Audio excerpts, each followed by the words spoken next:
Stable voice channel में आप लोग का स्वागत है। आज की कहानी बहुत ही इमोशनल और दर्द भरी एक लड़की की कहानी है। आइए इस कहानी को शुरू करते हैं। मैं बहुत ही ज्यादा डरपोक लड़की थी। मैंने आज तक कभी स्कूल और कॉलेज अकेले बस में नहीं आना जाना की थी। मेरी स्कूल और कॉलेज एक ही कैंपस में थी। मैं अपने किसी सहेली के साथ भी आना जाना नहीं करती थी। उस दिन मैं अपने कॉलेज के बाहर खड़ी रोज जा रही थी। बस एक मैं ही कॉलेज में रह गई थी। चौकीदार भी था। यहाँ पर कॉलेज की सभी मैम भी अभी थी, जो मुझे घूरे जा रही थी। बार बार बाहर देख रही थी कि अमरीश मुझे कब लेने आएगा। अभी तक नहीं आ पाया था। प्रिंसिपल ने मेरी तरफ विचित्र नजरों से देखा तो मैंने नाम में सर हिला दिया। लेकिन कुछ देर के बाद ही अमरीश की कार मुझे दूर से आती हुई नजर पड़ी थी। मैंने कहा, आ गया अमरीश। और मुझे तो ऐसा लगता था जैसे मेरे अंदर किसी ने जान डाल दी हो। मैंने जल्दी से अपने आंसू साफ किए, लेकिन अमरीश भी काफी गुस्से में था। कार मेरे सामने रोकी तो प्रिंसिपल और मैम सभी उसके पास आ गई। कहने लगे, गैर जिम्मेदारी की भी कोई हद होती है।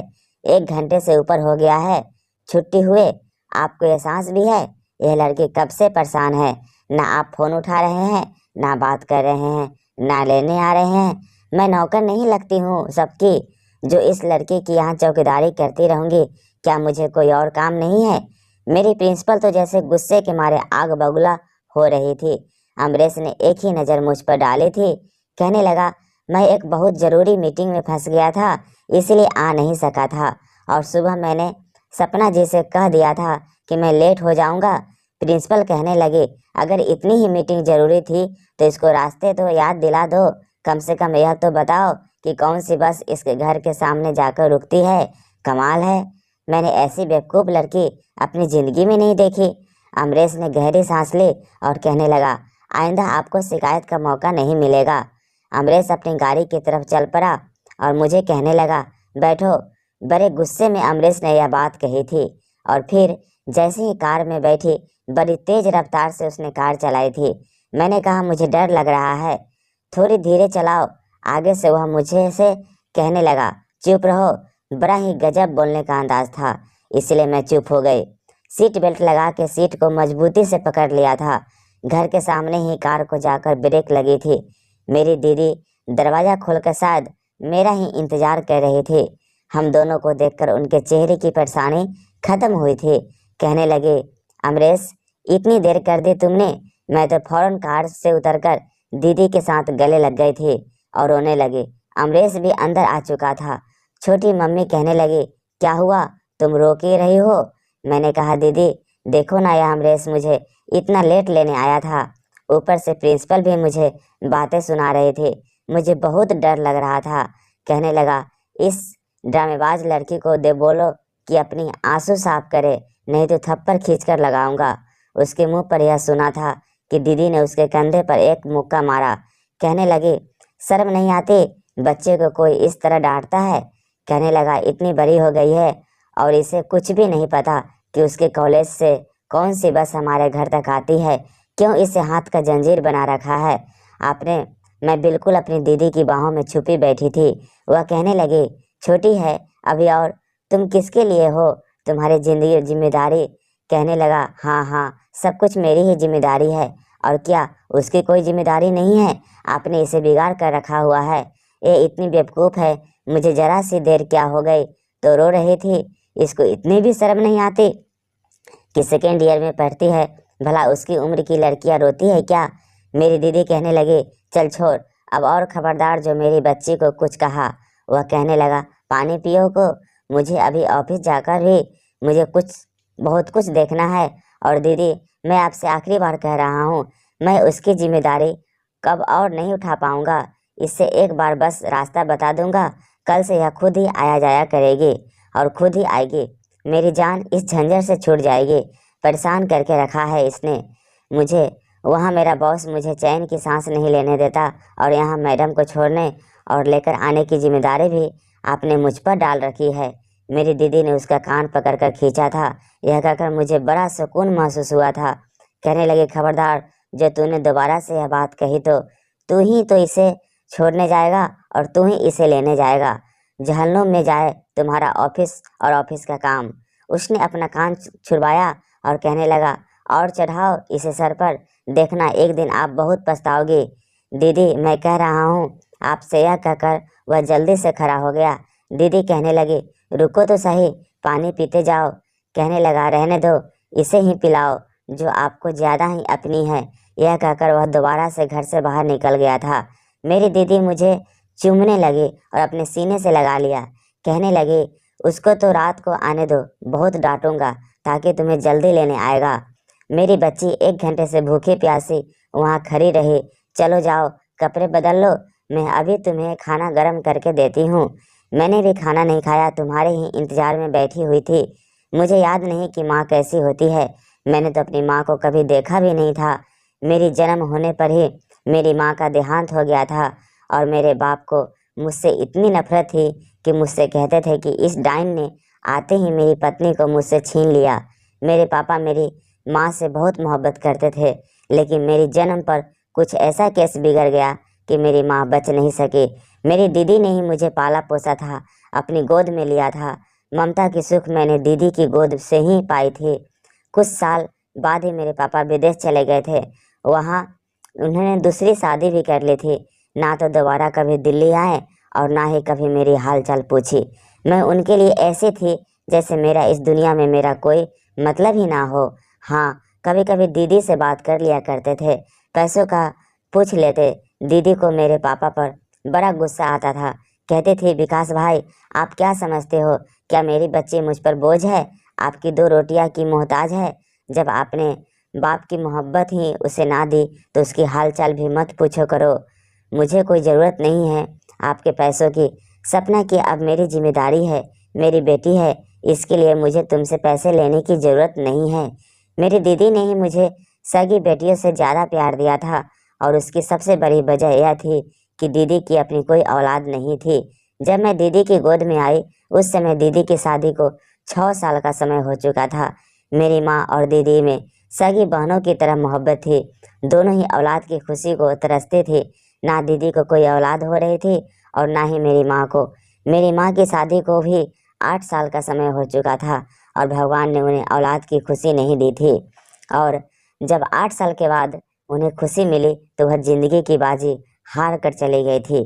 दीदी भी बिना औलाद की थी, इसीलिए उन्होंने मुझे बड़ी खुशी से गले लगा लिया था और बिल्कुल सगी बेटी की तरह पाला था। अमरेश उनकी सगी ननद का बेटा था, लेकिन वह उससे भी ज़्यादा मुझे चाहती थी और शायद यही वजह थी कि अमरेश मुझसे बहुत ज़्यादा चीढ़ा करता था। मुझसे 6 साल का बड़ा था।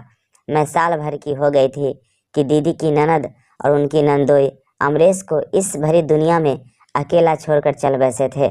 उनका एक रोड एक्सीडेंट हुआ था और दोनों ही मौके पर मौत हो गई थी। भगवान का चमत्कार कहिए या अमरेश भी उनके साथ था, लेकिन वह बच गया था।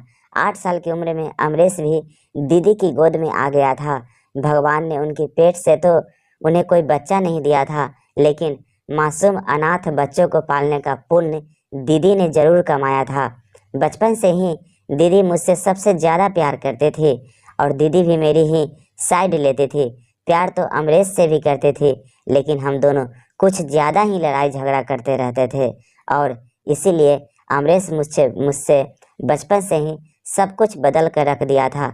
तब से अमरेश भी थोड़ा थोड़ा बदल गया था। अमरेश और मैं हर वक्त रोते रहते थे। पहली बार उसने मेरे सर पर हाथ रखकर मुझे तसल्ली दी थी। कहने लगा, सब्र से काम लो, अगर मैं और तुम रोने लगे तो फिर दीदी को कौन संभालेगा। धीरे धीरे दीदी भी ठीक हो गई थी। मैं अपनी बातों से दीदी को बहलाया करती थी। अब उनका सारा ध्यान मेरे ऊपर था। उन्होंने मुझसे बहुत मोहब्बत करती थी। सेकेंड ईयर में मैंने कॉलेज से पास की थी तो अमरेश ने मुझे कहा था कि अब तुम्हें आगे की पढ़ाई के लिए किसी बड़ी यूनिवर्सिटी में एडमिशन लेना चाहिए, लेकिन मैं शुरू से ही कुछ कमीनी टाइप की लड़की थी। मुझे पढ़ाई का कुछ ज़्यादा शौक भी नहीं था। अगर मैंने सेकेंड ईयर पढ़ी थी तो मुझे अमरेश के डर से कभी मुझे किसी सब्जेक्ट में मुश्किल होती थी तो वह खुद ही मुझे समझा देता था, लेकिन कॉलेज में दाखिला लेने के लिए मैंने साफ मना कर दिया। मैंने कहा, मुझे आगे नहीं पढ़ना, तो उसने मुझे घूर कर देखा था। कहने लगा, क्यों नहीं पढ़ना आगे? मैंने दीदी की तरफ बिनती भरी नज़रों से देखा था। वह कहने लगी, अमरेश, वह नहीं पढ़ना चाहती तो क्यों बच्ची के साथ जबरदस्ती कर रहे हो? अमरेश कहने लगा, दीदी क्या हो गया है आपको? सपना तो वैसे भी बेवकूफ़ है, ऊपर से आप भी उसकी बेवकूफ़ी पर उसका साथ दे रही है। दीदी ने कहा, बस बस रहने दो। तुम मेरी बच्ची नहीं पढ़ना चाहती तो क्यों उसके सर पर किताबों का बोझ डालना चाहते हो?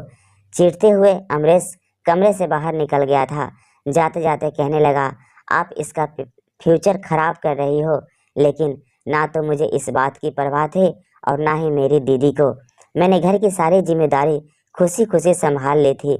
लेकिन एक दिन दीदी के सीने में बहुत तेज दर्द उठा था। अमरेश उन्हें अस्पताल ले गया। मैं साथ में ही थी, बस रोए जा रही थी। हॉस्पिटल जाने से पहले दीदी ने मुझे तसल्ली दी थी, क्यों रो रही हो? बस जरा सा दर्द ही तो है, कुछ ही देर में दवाई खाकर ठीक हो जाएगी और वापस आ जाएगी। फिर रात के 2 बजे तक मैं दीदी के वापस आने का इंतजार करती रही, लेकिन वह नहीं आई। सुबह सुबह मुझे एम्बुलेंस की आवाज़ अपने गेट के बाहर सुनाई दी थी। मैंने फौरन से बाहर आई। मैंने दरवाज़ा खोला तो अमरेश रोए जा रहा था। अपनी कार से नीचे उतरा और जब एम्बुलेंस का दरवाज़ा खुला और स्टेशन पर लेटी मेरी दीदी का मुर्दा शरीर देखा तो मैं जैसे पागल हो गई थी। मैं भागकर दीदी के पास गई, उन्हें हिलाने डुलाने लगी। मैंने कहा, दीदी उठ जाए ना, आप क्यों नहीं उठ रही हो? आपने तो कहा था आप ठीक होकर आ जाओगी। अमरेश रोते हुए मेरे पास आ गया था। दीदी का बाजू मेरे हाथ से छुड़वाकर कहने लगा, दीदी जा चुकी है, मुझे छोड़कर दूर चली गई। यह कहकर वह फूट फूट कर रोने लगा। मैंने कहा, झूठ बोल रहे हो आप। दीदी ने मुझसे कहा था कि वह ठीक होकर आ जाएंगे। मैं चीखे जा रही थी। मोहल्ले की बहुत सी औरतें मेरे पास आ गई थी मुझे तसल्ली देने के लिए, लेकिन मुझ पर तो जैसे एक दीवानगी सी छा गई थी। मैं रोए जा रही थी। 5-6 दिन ऐसे ही गुजर गए थे। ना मैंने ठीक से खाना खाया था, ना ही मैं ठीक से सो पाई थी। छठे दिन अमरेश मेरे कमरे में आया था। उसके हाथ में खाने की प्लेट थी। वो मेरे पास बैठ गया। कहने लगा, दीदी को वापस नहीं आना है। अगर ऐसा होता तो कब की आ चुकी होती। कुछ हकीकत बहुत अटल और कड़वी होती है सपना, लेकिन फिर भी हमें वह सहनी पड़ती है। तुम्हारे आंसू इस बात का हल नहीं है। हम सब बेबस है, हम जाने वाले को रोक नहीं सकते। यह कहकर उसने पहला निवाला मेरे मुंह के करीब लाया था। पहली बार मुझसे बड़ी नरमी और प्यार से बात की थी। मैंने खाना खा लिया। फिर कहने लगा, मुझे तुमसे कुछ ज़रूरी बात करनी है। मैंने कहा, जी कहिए। कहने लगा, जब दीदी थी तब बात बात और थी, लेकिन अब बात कुछ और है। मैंने एक ठंडी गहरी सांस भरी थी। मैं सोच भी नहीं सकती थी कि ज़िंदगी में एक ऐसा समय भी आएगा। जाहिर है मेरा और उसका रिश्ता कोई ऐसा नहीं था। हम दोनों अकेले एक ही छत के नीचे रहते। मुझे लगा शायद वह मुझे अपनाने की बात करेगा। हालांकि मैंने कभी भी उसके बारे में ऐसा कुछ नहीं सोचा था, लेकिन मैं क्या कर सकती थी। मैंने सोचा था अगर वह मुझसे शादी करने की बात करेगा तो मैं उससे कर लूँगी, क्योंकि मेरा कोई सहारा भी नहीं था। लेकिन जो बात उसने मुझसे कही मैं सोच भी नहीं सकती थी। वह कहने लगा कि मैंने बाहर जॉब के लिए अप्लाई किया था और कुछ दिन पहले ही वहाँ से कॉल आ चुकी थी। दीदी ने तो मुझे जाने की अनुमति दे दी थी, लेकिन पता नहीं था कि वह इस दुनिया से इतनी जल्दी चली जाएगी। मैं चाहता हूँ कि मैं तुम्हें हॉस्टल भिजवा दूँ। तुम वहीं हॉस्टल में रहकर अपनी पढ़ाई पूरी करना। मैंने कुछ साल विदेश में रहकर ही काम करना है। यह सुनकर तो मेरे आंसू फिर से बहने लगे थे। वो कहने लगा, परेशान मत हो, मैं बीच में 2-4 महीने के लिए एक चक्कर दीदी को लगाता रहूँगा, तुमसे मिलने आऊँगा, लेकिन मुझे भी अपने फ्यूचर के बारे में सोचना है। मैंने कहा, मैं हॉस्टल में रहना नहीं चाहती। कहने लगा, तुम्हें कोई परेशानी नहीं आएगी, मैं सब कुछ देखभाल करता रहूँगा। मैंने कहा, मुझे फिर भी हॉस्टल में नहीं रहना, आपको भी कोई ज़रूरत नहीं है दूसरे देश जाने की। कहने लगा, मेरे लिए बहुत अच्छा चांस है, मैं इसे खोना नहीं चाहता। मैंने अमरेश से कहा, अमरेश मुझसे शादी कर लो। बहुत मुश्किल होता है एक लड़की के लिए खुद से यह बात कहना। हालांकि यह बात उसे खुद ही कहनी चाहिए थी, मुझसे सहारा देना चाहिए था, लेकिन उसे तो बस अपने करियर की फिक्र थी। मेरी बात सुनकर वह मुझे हैरानी से देखता रहा। फिर कहने लगा, दिमाग ठीक है तो है तुम्हारा? मैंने कहा कि हम एक छत के नीचे बिना किसी रिश्ते के नहीं रह सकते। मैं जानती हूँ कि लोग बातें करेंगे, लेकिन हमारी शादी हो जाएगी तो कोई कुछ नहीं कहेगा। मेरी बात सुनकर वह कहने लगा, मैं ऐसा नहीं कर सकता। मुझे हैरानी हुई थी। कहने लगा, मैं किसी और लड़की को पसंद करता हूँ सपना। तुम्हें अपने बारे में अब खुद ही सोचना चाहिए। हॉस्टल में रहो और अपनी पढ़ाई पूरी करो और अपना भी करियर बनाओ। मैं तुम्हारी उंगली पकड़कर तुम्हें नहीं चला सकता। I am sorry. यह सुनकर मैं रोने लगी थी। मैंने कहा, अमरेश, मैं अकेले नहीं चल सकती हूँ। आप जानते हैं, बचपन से अब तक तुम्हारी उंगली पकड़कर ही चली हूँ। वो कहने लगा, मैं बचपन से तुम्हारे खातिर कुर्बानियाँ देता आ रहा हूँ। समझ किया रखा है तुमने मुझे कि सारी जिंदगी तुम्हारी उंगली पकड़कर चलाता रहूँगा। मेरी अपनी कोई जिंदगी नहीं है। देखो सपना, मैं अपना करियर बनाना चाहता हूँ। तुम्हारी तरह मूर्ख नहीं हूँ जो सहारे ढूंढता फिरूं। उसने मेरे आगे हाथ जोड़ दिए। कहने लगा, भगवान के लिए अपनी जिंदगी बनाओ और मुझे भी जीने दो। मैं रोज आ रही थी। कहने लगा, कल अपना सामान पैक कर लेना। मैं तुम्हें हॉस्टल छोड़कर आऊँगा और हॉस्टल में तुम्हारा एडमिशन भी करा दूंगा। कुछ दिन में ही मुझे सब कुछ यहाँ से निपटा कर चले जाना है। यह कहकर वो जा चुका था और मैं फूट फूट कर रो रही थी। ठीक ही तो है, कह रहा था अमरेश। आखिर में उसकी लगती क्या थी जब वह मेरे लिए अपने करियर को दांव पर लगाता। सुबह रोते रोते मैं घर से निकली थी। दीदी कहाँ गई? अमरेश ने भी अपनी आंखें बंद कर ली थी। मैं जानती थी कि एक लड़की के लिए यह बात बहुत मुश्किल होती है कि अपने मुंह से शादी की बात करना, लेकिन मैंने की थी और उसने मुझे जलील करके रख दिया था। मैं तो आज तक दीदी के बगैर सोई तक नहीं थी और फिर हॉस्टल में रहना मुझे एक बहुत बड़ा इम्तिहान लग रहा था, लेकिन मुझे अपने बारे में खुद ही सोचना था। मेरा दाखिला हॉस्टल में हो चुका था और 3 दिन से मैं हॉस्टल में रह रही थी। मेरे कमरे में मेरी एक रूममेट थी जिसका नाम रागिनी था। कहीं जॉब करती थी। मुझे यूं रोता देखकर पहले तो वह नज़रअंदाज करती रही, फिर कहने लगी, तुम 3 दिन से क्यों रोज आ रही हो? मैंने कहा, मेरी दीदी मुझे इस दुनिया में अकेला छोड़कर चली गई। मेरी माँ तो मुझे बचपन में ही छोड़ गई थी। मैं बड़ी बदनसीब लड़की हूँ। मेरी बात सुनकर कहने लगी, वह मैं हैंडसम लड़का तुम्हें यहाँ छोड़कर गया था, वह कौन था? मुझे तो अब अमरेश से नफरत होने लगी थी। मैंने कहा, नाम मतलब उसका, एक नंबर का धोखेबाज है, बेशर्म गधा। जानता था मुझे उसके साथ की जब सबसे ज़्यादा ज़रूरत थी तभी मुझे यहाँ हॉस्टल में फेंक कर चला गया। किसी और लड़के से मोहब्बत करता है। भगवान करे वह लड़की उसे कभी ना मिले, उसकी दूसरी जगह शादी हो जाए और अमरेश उसको याद करके रोता रहे। मुझे जितना अमरेश पर गुस्सा आता उतना कम था। बिल्कुल बेसहारा होकर रह रही थी। रागिनी मेरे पास आकर बैठ गई। कहने लगी, ओहो, तुम तो वाकई में बहुत दुखी हो। एक तो तुम्हारी माँ और दीदी नहीं रही, फिर उसने भी तुम्हारा साथ छोड़ दिया। अच्छा, यह बताओ कि उसने तुमसे वादा किए थे कि वह तुम्हारा हमेशा साथ निभाएगा? तो मैंने ना में सर हिला दिया। फिर उसने पूछा कि उसने कभी तुमसे कहा था कि वह तुमसे मोहब्बत करता है? मैंने तभी ना में सर हिला दिया। कहने लगी, अगर वह तुमसे मोहब्बत नहीं करता और कभी उसने तुमसे वादे भी नहीं किए तो तुम कैसे उसे धोखेबाज कह सकती हो? मैंने कहा, मोहब्बत नहीं थी उसे मुझसे, बस मेरी मजबूरी थी। मुझे सहारे की ज़रूरत थी। उसे चाहिए था कि मुझे सहारा देना। मेरी बात सुनकर रागिनी कहने लगी, तुम्हारी बात सुनकर मुझे नहीं लगता उस लड़के की कोई गलती है। उसकी भी अपनी ज़िंदगी है और उसने सही कहा। तुम्हें अपने बारे में खुद सोचना चाहिए। यह सुनकर मुझे रागिनी पर भी बहुत गुस्सा आने लगा। खैर, मुझे पढ़ाई से कोई दिलचस्पी नहीं थी, लेकिन फिर भी मैंने अपना सारा फोकस अपनी पढ़ाई की तरफ कर लिया। लेकिन अभी मेरा वही हाल था। मेरा हॉस्टल कॉलेज से काफ़ी करीब था। जैसे ही मैं कॉलेज से वापस आती सीधा हॉस्टल के कमरे में घुस जाती। कहीं भी बाहर आती जाती नहीं थी। कई बार रागिनी मुझसे कह चुकी थी कि मेरे साथ मार्केट जाया करो, अपने लिए खुद खरीद लिया करो। बाहर जाते समय अमरेश मेरा अकाउंट खुलवा गया था। एटीएम कार्ड भी बनवा कर मुझे दे गया था। कहने लगा, पैसों की ज़रूरत हो तो इस कार्ड से निकाल लेना। मैंने कहा, मुझे आपके एहसान की बिल्कुल भी ज़रूरत नहीं है। मेरी बात पर कहने लगा था, उधार समझ कर ले लो, जब तुम कमाने लगोगी तो वापस लौटा देना। लेकिन अभी तक मुझे उसके पैसों की कोई ज़रूरत नहीं पड़ी थी। बस उस समय इतनी बेबस थी कि उस आदमी से पैसे लेने से इनकार भी नहीं कर सकती थी। फिर मैं फिजूल खर्ची भी नहीं करती थी, ना ज़्यादा कपड़े खरीदती थी, ना ही कोई और ज़्यादा सामान। मेरी दोस्ती कॉलेज की लड़कियों से होने लगी। वो अक्सर कॉलेज के बाहर रेस्टोरेंट में जाकर खाना खाती थी, शॉपिंग करती। एक बार मुझे भी अपने साथ ले गए।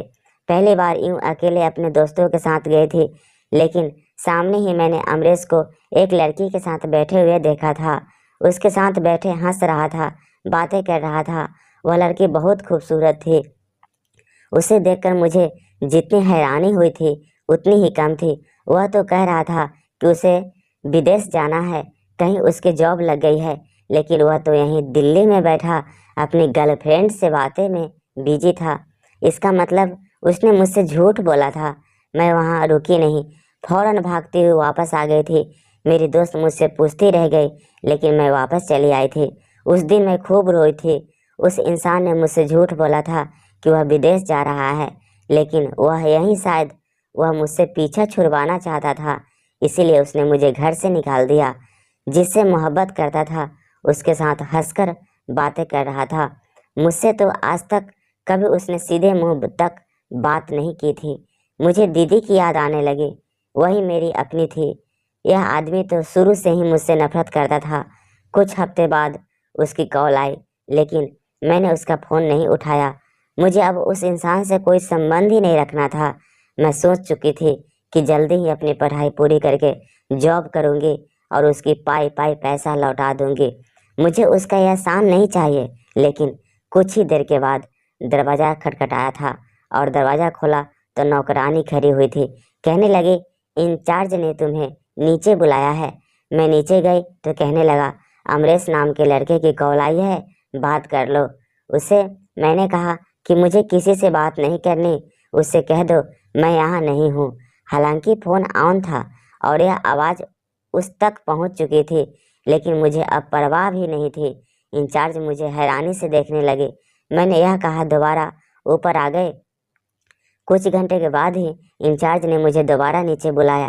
कहने लगी, सामने वेटिंग रूम में जाओ, मैं अभी आती हूँ। मैं सामने कमरे में जैसे ही अंदर गई तो सामने अमरेश बड़े गुस्से से खड़ा था, मुझे ही देख रहा था। मैं नहीं जानती थी कि इंचार्ज ने मुझसे झूठ बोलकर मुझे वहाँ भेजा है। मैं वहीं दरवाजे पर खड़ी रही। कहने लगा, अंदर आओ, मुझे तुमसे बात करनी है। मैंने कहा, लेकिन मुझे नहीं करनी। वह मेरे पास आकर खड़ा हो गया।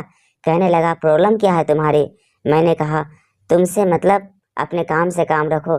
मेरी बात सुनकर उसे गुस्सा आ गया था। कहने लगा, इतना एटीट्यूड क्यों दिखा रही हो? मैंने कहा कि मुझे मेरी ज़िंदगी मेरे हिसाब से गुजारने दो। मेरी बात सुनकर वह गुस्से में आ गया, आग बबूला हो गया था। कहने लगा, मैंने तुम्हारी ज़िंदगी में दखल अंदाजी करने के लिए तुम्हें कॉल नहीं की थी। तुमसे यह पूछना था कि तुम्हें किसी चीज़ की ज़रूरत तो नहीं है। मैंने कहा, नहीं चाहिए तुम्हें आपका एहसान। बस कुछ ही महीने में मेरा रिजल्ट आ जाएगा और मैं खुद जॉब कर लूँगी। मेरी बात सुनकर उसने कुछ देर मुझे देखता रहा, फिर अपनी जेब में हाथ डालकर कहने लगा, ठीक है, अच्छा है कि तुम अपने बारे में खुद सोच रही हो, लेकिन मेरी मजबूरी, मेरी दीदी की आखिरी वक्त मैं यह कह गई थी कि उन्होंने कहा था कि मैं तुम्हें अकेला ना छोड़ूं। इसीलिए मेहरबानी करके जब मैं तुम्हें कॉल करूं तो फ़ोन उठा लिया करो। इतना फ्री नहीं हूँ मैं कि मैं तुम्हारे पीछे पीछे बार बार हॉस्टल के चक्कर काटता रहूं। मैंने कहा, आप फ्री नहीं हैं, आपको अपनी गर्लफ्रेंड से मिलने से फुर्सत हो तब ना आपको कुछ नज़र आए। अब यह बात सुनकर उसने अचानक ही मुझे देखा था। मैं यह बात कहकर वहाँ से चली आई थी।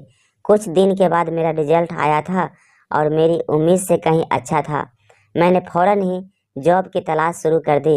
एक ऑफिस में मुझे जॉब मिल गई थी, लेकिन पैसा बहुत कम थी। लेकिन उस वक्त इतने पैसे भी मेरे लिए बहुत थी। मैं नहीं चाहती थी कि मुझे और भी अमरेश का कोई एहसान लेना पड़े। जैसे ही मेरी जॉब लगी मैंने अमरेश को कॉल की। पहले घंटे पर उसने फ़ोन उठाया था। मैंने कहा, आपको अगर फुर्सत मिले तो मुझसे मिलने आ जाइएगा, मुझे आपसे कुछ ज़रूरी बात करनी है। यह कहकर मैंने फ़ोन बंद कर दिया था। अगले ही दिन वह मुझसे मिलने हॉस्टल आया था। मैंने उसका एटीएम कार्ड उसके सामने रख दिया और खुद कुर्सी पर बैठ गई। उसने एक नज़र एटीएम कार्ड को देखा और दूसरी तीखी नज़र मुझ पर डाली थी। कहने लगा, ये क्या है?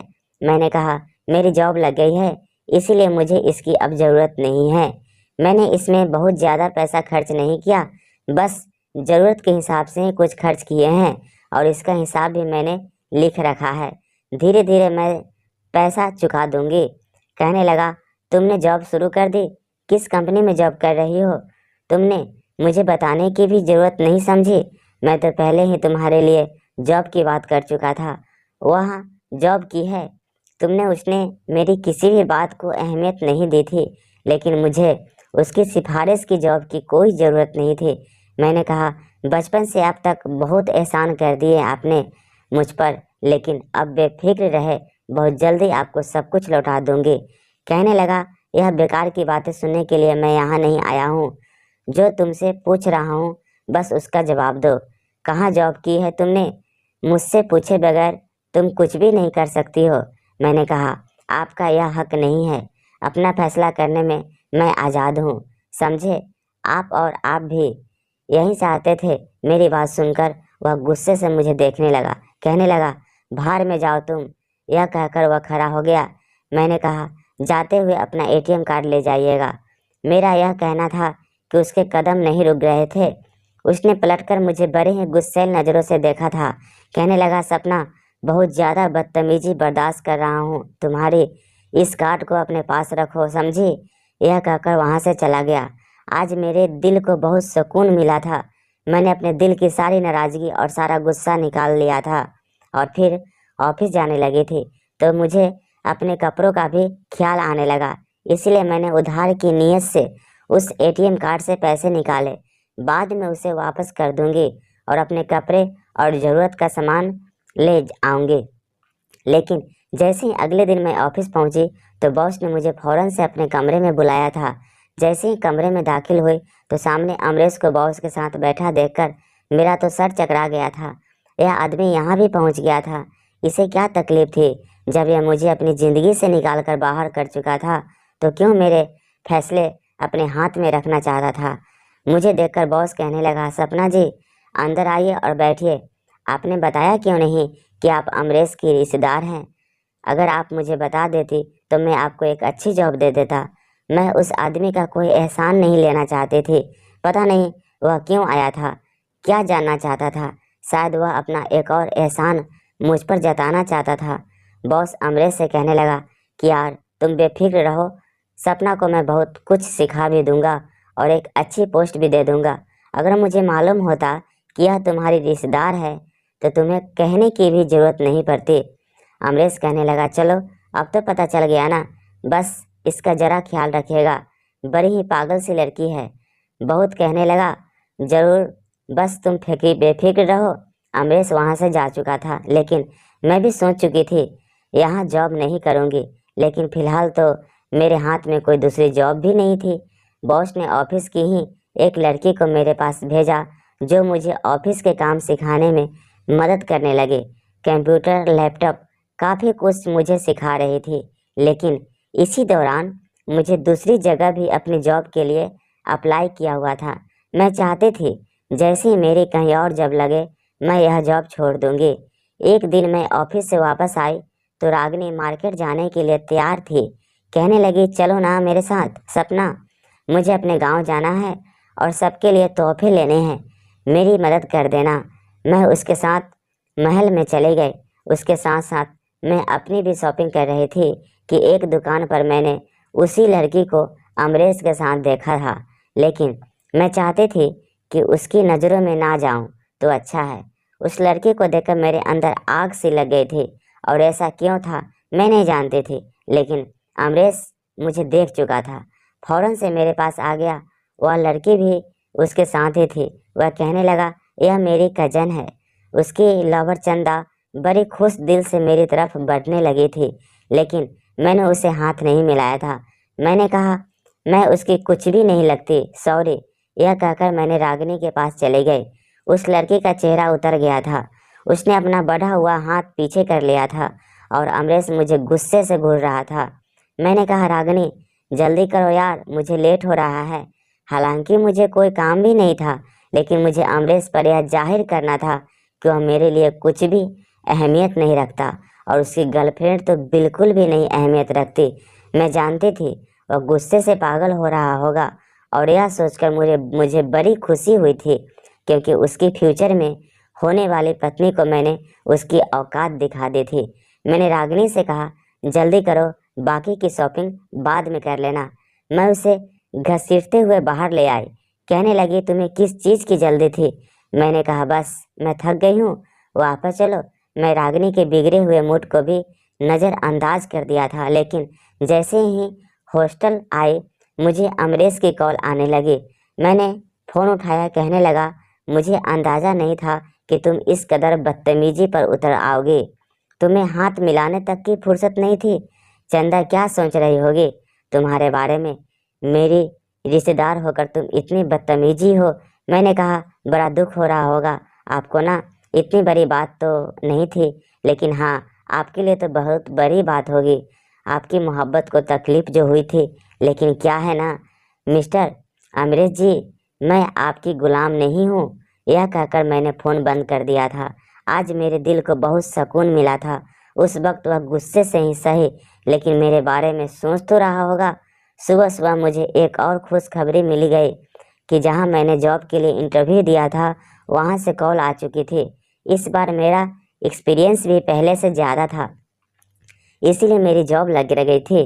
तनख्वाह भी अच्छी थी, लेकिन प्रॉब्लम यह थी कि वह बॉस मुझे कुछ ठीक नहीं लग रहा था। नई उम्र की नौजवान था, यही कोई अमरीश की उम्र का होगा। उसने कहा था कि कुछ ही दिनों बाद मेरी पर्सनल सेक्रेटरी की नौकरी पर लग जाना, मैं तुम्हें अच्छी तनख्वाह भी दूंगा। लेकिन मैं पहले ही नौकरी छोड़ चुकी थी, इसीलिए उस नौकरी के लिए भी तैयार हो गई। प्रॉब्लम्स यह थी कि मुझे अब उसके साथ हर मीटिंग में जाना पड़ता। बड़े बड़े रेस्टोरेंट में उसके क्लाइंट के साथ मिलना पड़ता था। पहले पहले तो उसने मुझे कुछ नहीं कहा, लेकिन फिर कहने लगा, प्लीज़ आप अपना ड्रेस अब थोड़ा सा चेंज करें। इस तरह लंबा सा कुर्ता और दुपट्टा लेने से मेरे बिजनेस को बहुत नुकसान हो रहा है।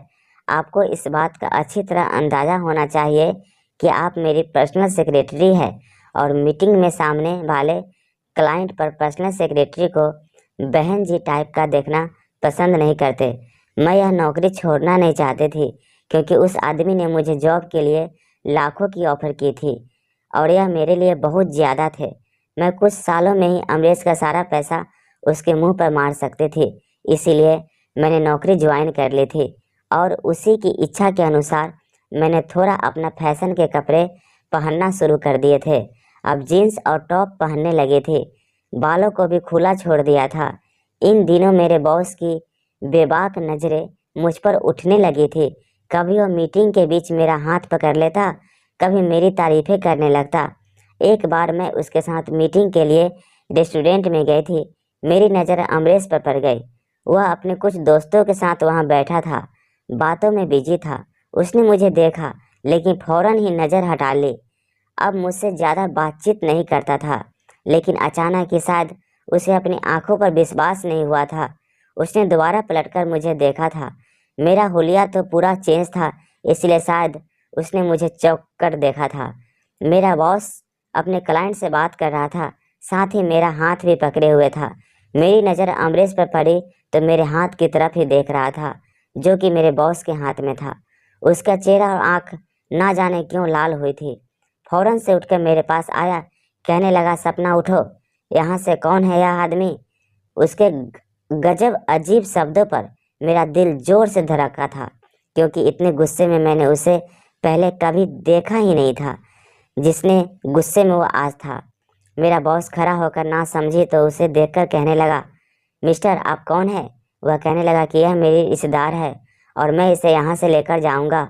बॉस कहने लगा, देखिए मिस्टर, अभी मीटिंग में हम लोग बिजी हैं, आपको कोई घरेलू बात करनी है तो आप बाद में कर लेना। फिर अमरीश मुझसे कहने लगा, सपना तुमने पहले नौकरी क्यों छोड़ दी और यह जॉब क्यों कर ली?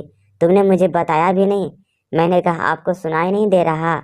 हम लोग मीटिंग में बिजी हैं, मैं आपसे बाद में बात करूँगी। यह कहना था। उसने मुझे बाजू से पकड़ा, कहने लगा, चलो मेरे साथ, आज तुम्हारा दिमाग ठीक करके रख दूंगा। बहुत बर्दाश्त कर लिया तुम्हें। यह सुनकर मेरा बॉस और सामने बैठे आदमी भी खड़े हो गए। कहने लगा, आप कैसी किसी लड़की के साथ बदतमीजी कर सकते हैं। वह कहने लगा, ए मिस्टर, अपने काम से काम रखो, ज़्यादा अच्छा है। मैंने कहा, अमरेश छोड़ो, मुझे तुम होते कौन हो मेरे साथ ज़बरदस्ती करने वाले। मेरी ज़िंदगी है, जिसके साथ चाहे जाऊं और जहां चाहे जाऊं और जहां जो चाहे करो। वह कहने लगा, चुप रहो सपना, अगर तुम एक शब्द भी तुम्हारे जुबान से निकला तो जान से मार दूंगा। तुम्हें अच्छी दादागिरी थी उसकी, ना ही वह मुझे अपनाया था और ना ही मुझे छोड़ता था। कौन होता था वह मुझ पर हक जमाने वाला? जब मुझसे शादी नहीं कर सकता था तो मुझ पर रोब क्यों जमा रहा था? मन में आया कि उसका गुस्से से जवाब दूं, लेकिन वह जिस कदर गुस्से में था, डर गई थी कि कहीं वह सचमुच ही मुझे जान से ना मार बैठे। मुझे बाहर रेस्टोरेंट से लेकर आ गया, गाड़ी खड़ी थी। फ्रंट डोर खोलकर उसने मुझे धकेलते हुए बिठाया था और फिर ड्राइविंग सीट पर बैठ गया। बड़ी ही रफ ड्राइविंग कर रहा था। मैंने कहा, गाड़ी धीरे चलाओ। कहने लगा, चुप रहो। हैरानी हुई उस समय हुई जब वह मुझे दीदी के घर लेकर आया था। दरवाज़ा खोला और मुझे मेरे कमरे में ले जाकर धकेल कर बेड पर फेंका था।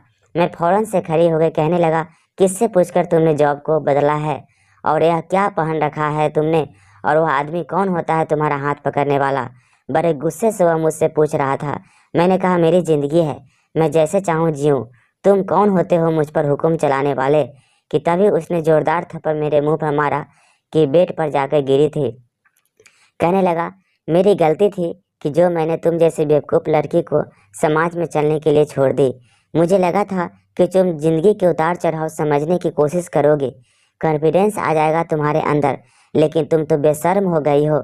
मुझे कहीं मुंह दिखाने के काबिल नहीं छोड़ी तुमने। मैंने कहा, आपको क्या लगा मैं ऐसे ज़िंदगी गुजारना चाहती हूँ? जैसा आप चाहते हो, मुझे भी हक है अपनी ज़िंदगी को अपने तरीके से जीने का। आप मुझे मेरे हाल पर छोड़ दे। यह कहकर मैं रोने लगी। अमरेश कहने लगा, अगर एक और थप्पड़ मेरे हाथ से नहीं खाना चाहती हो तो अपनी जुबान बंद रखो। आज तुम्हें बताता हूँ कि मैं तुम पर कितना हक रखता हूँ। यह कहकर वह बाहर चला गया। मैं रोज आ रही थी। घर आते ही मुझे दीदी की याद सताने लगी। कैसे उनके जाने के बाद इस आदमी ने मुझे बेसहारा करके इस घर से निकाल दिया था और मुझसे झूठ बोला था कि वह विदेश जा रहा है, बल्कि वह तो इसी घर में रहता था, बस मुझे निकालना चाहता था और अब मुझ पर रोप जमा रहा था। कुछ देर के बाद जब आया तो उसके हाथ में एक डिब्बा लिए हुए थे, काफ़ी बड़ा था। बेड पर पटक कर कहने लगा, पहनो इसे, आज तुम्हें बताता हूँ मैं कौन हूँ तुम्हारा। मैंने वह डिब्बा खोल कर देखा तो उसमें एक बहुत ही खूबसूरत शादी का लहंगा था। मैं तो जितनी हैरानी हुई थी उतना कम था। कहने लगा, इसे पहनकर तैयार हो जाओ। मैं समझ गई थी कि वह मुझे सिर्फ इसलिए शादी करना चाहता है ताकि मुझे अपना बदला ले सके। मैंने कहा, मुझे आपसे शादी नहीं करनी, वैसे भी आप किसी और से मोहब्बत करते हैं। मैं कभी भी आपसे शादी नहीं करूँगी। मेरी बात सुनकर वह मेरे पास आकर कहने लगा, तुम्हारे पास ऑप्शन नहीं है क्योंकि तुम मेरी पत्नी हो। शादी तो मेरी तुमसे हो चुकी है। यह सुनकर मैं जितना हैरान हुई थी उतना ही कम था। मुझे अच्छी तरह याद है ऐसा कुछ नहीं हुआ था। मैंने कहा, आप झूठ बोल रहे हो। वो कहने लगा, झूठ नहीं बोल रहा हूँ, तुम्हें याद नहीं है तो मैं क्या कर सकता हूँ। तुम्हारे पापा ने विदेश जाने से पहले ही तुम्हारी और मेरी शादी करवाई थी और दीदी और जीजा इस शादी से राजी थे। हाँ, मैं जानता हूँ शादी उस वक्त कोई अहमियत नहीं थी। बचपन में हम लोगों की शादी करवाई गई थी, लेकिन मैं दिल से तुम्हें अपनी पत्नी स्वीकार कर चुका था। तुम उस समय बहुत छोटी थी, 5 या 6 साल की थी, इसीलिए तुम्हें याद नहीं होगा। दीदी भी तुम पर इसलिए फिदा नहीं हुई थी कि वह भी जानती थी कि तुम हमेशा उनके पास रहोगी। मुझे भी शादी के बारे में शुरू में कुछ याद नहीं था और दीदी ने मुझे कभी बताया भी नहीं था। वह कहने लगा कि दीदी ने इसलिए नहीं बताया होगा क्योंकि वह नहीं चाहते थे कि बचपन में तुम्हें इस तरह की बातें बताई जाए। लेकिन अपने मरने से कुछ दिन पहले दीदी ने मुझे यह कहा था, सपना के साथ पूरी रस्म रिवाज से शादी करके उसे अपना लेना। मेरे पास ज़्यादा समय नहीं है, वरना मैं खुद अपने हाथों से उसे अपनी बहू बनाकर लाती। मैं चाहता तो तुम्हें शादी करके इस घर में रख सकता था, लेकिन मैं चाहता था तुम अपनी पढ़ाई पूरी करो और तुम्हारे अंदर कॉन्फिडेंस आ जाए, क्योंकि तुम बहुत ही डरपोक टाइप की लड़की थी। बात बात पर रोने वाली लड़कियों मुझे बिल्कुल भी पसंद नहीं था, इसलिए तुम्हें तुम्हारे पैरों पर खड़ा करना चाहता था। मुझे लगा दीदी तुम्हें बता चुकी होगी कि तुम्हारी और मेरी बचपन में ही शादी हो गई थी, लेकिन जब तुमने मुझसे शादी की बात की तो मैं समझ गया था कि दीदी को शायद ऐसा मौका मिला ही नहीं है। मेरे पास यह एक ही मौका था, इसीलिए मैंने तुमसे झूठ बोला था। मैं चाहता था तुम हॉस्टल में रहो, तुम्हें दुनिया की रंग ढंग का पता चले, लेकिन शायद मेरी किस्मत की खराबी है, मुझे मूर्ख पत्नी ही मिली थी। चलो अब इसे पहन लो, ताकि दीदी की आखिरी सपना भी तो मैं पूरा कर दूं। मैंने कहा, वह लड़की कौन था जो आपके साथ मैंने 3-4 बार देखा था? मेरी बात सुनकर वह कहने लगा, तुम्हें अभी तक उस लड़की से प्रॉब्लम है? मेरी कोई गर्लफ्रेंड नहीं है। वह लड़की मेरी ऑफिस में काम करती थी, मेरी अच्छी दोस्त है और वह शादीशुदा भी है। उसका पति भी मेरा दोस्त है। तुम्हारी तरह छोटी सोच की मालकिन नहीं है वह। चलो छोड़ो वो सब, पंडित जी कुछ ही देर में आने वाले होंगे। लेकिन मेरी आंखों में आंसू आ गए थे। मैंने कहा, पहले मुझे बताइए कि आप मुझसे मोहब्बत करते हैं या नहीं, या सिर्फ आप दीदी का सपना पूरा करना चाहते हैं। वह मेरे पास आकर खड़ा हो गया, कहने लगा, अब भी तुम्हें मोहब्बत का विश्वास दिलाना पड़ेगा? सपना जी, तुम्हारा हाथ किसी अजनबी के हाथ में देखकर मैं पागल हो गया था। उसे तुम्हारे हाथ देखकर मेरे माथा पर खून सवार हो गया था। शुक्र करो वह मेरे हाथों से मरा नहीं, वरना मेरा जी तो कर रहा था कि उसका गला दबा दूं। और खैर, बाकी की मोहब्बत मैं तुम्हें आज की रात दिखा दूंगा कि मैं तुमसे कितना मोहब्बत करता हूँ। तुमसे कहते हुए उसकी आंखों में खुमारी उतरने लगी थी। उसकी यह बात सुनते ही मेरी नज़रें अपने आप ही झुक गई थी। वो हंसने लगा, कहने लगा, जल्दी से तैयार हो जाओ। वह कमरे में जा चुका था, लेकिन उसके कुछ ही शब्द मेरे चेहरे पर मुस्कुराहट बिखरे गई थी और मैं शादी के लिए हाँ कर दी और मेरी शादी हो गई और मैं खुशी खुशी जिंदगी जीने लगी। कैसी लगी एक लड़के की पारिवारिक दर्द भरी इमोशनल कहानी? कमेंट करके ज़रूर बताएं। और आप इस चैनल पे नए हैं तो कृपया इसे लाइक, शेयर और सब्सक्राइब कर लीजिए। Thank you.